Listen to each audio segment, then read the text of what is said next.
अगली खबर का। और विपक्ष ने लोकसभा स्पीकर ओम बिरला के खिलाफ अविश्वास प्रस्ताव का नोटिस दिया है, लेकिन इस नोटिस में कई खामियां पाई गई हैं।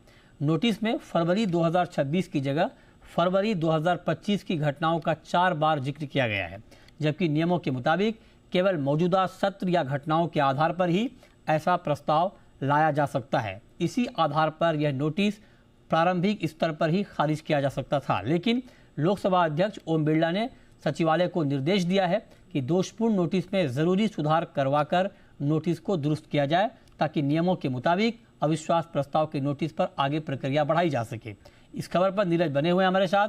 नीरज, बताइए क्या पूरी डिटेल खबर है और इसको लेकर के ताज़ा अपडेट क्या आ रहे हैं? देखिए, कल कांग्रेस की तरफ से समूचे विपक्ष के 118 सांसदों ने साइन करके एक पत्र दिया लोकसभा सचिवालय को, लोकसभा के सेक्रेटरी जनरल को, और अविश्वास प्रस्ताव का नोटिस था कि लोकसभा स्पीकर के खिलाफ अविश्वास प्रस्ताव लाया जाए।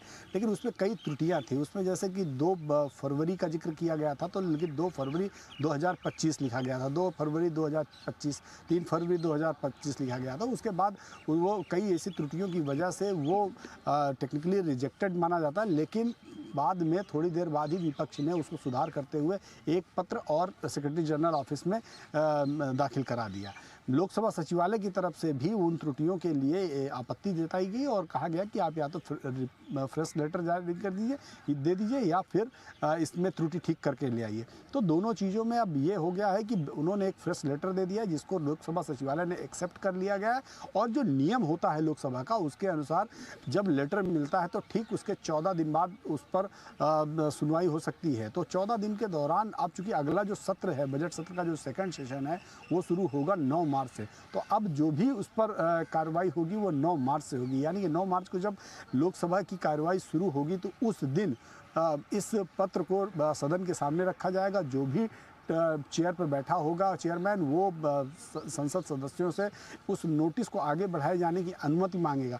नियमतः यदि सदन में मौजूद मिनिमम 50 सांसद उसको सेकंड करते हैं, यानी उसके समर्थन में खड़े होते हैं, तब तो उस नोटिस को आगे बढ़ाया जाएगा, यानी उस पर वोटिंग और दूसरी जो प्रक्रियाएं हैं वो होंगी। तो अब हम लोग को देखना होगा कि 9 मार्च को जब ये आता है तो उस समय इस पर क्या होता है। यदि सदन उसको एक्सेप्ट करता है, सदन एक्सेप्ट करने के बाद फिर अविश्वास प्रस्ताव की कार्रवाई होगी और वोटिंग होगी। देखिए, इसमें कोई शक नहीं है कि सत्ता पक्ष यानी कि भारतीय जनता पार्टी के पक्ष में करीब 300 सांसदों का समर्थन है।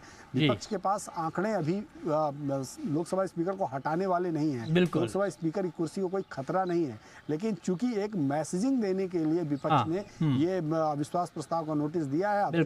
संविधान में नियम है, यदि विपक्ष कोई नोटिस देता तो उसको सदन संज्ञान में लेगा ही लेगा। बिल्कुल ठीक बात है। बहुत शुक्रिया नीरज आपका इन दोनों खबरों पर डिटेल जानकारी देने के लिए। आगे बढ़ते हैं, रुक करते हैं अगली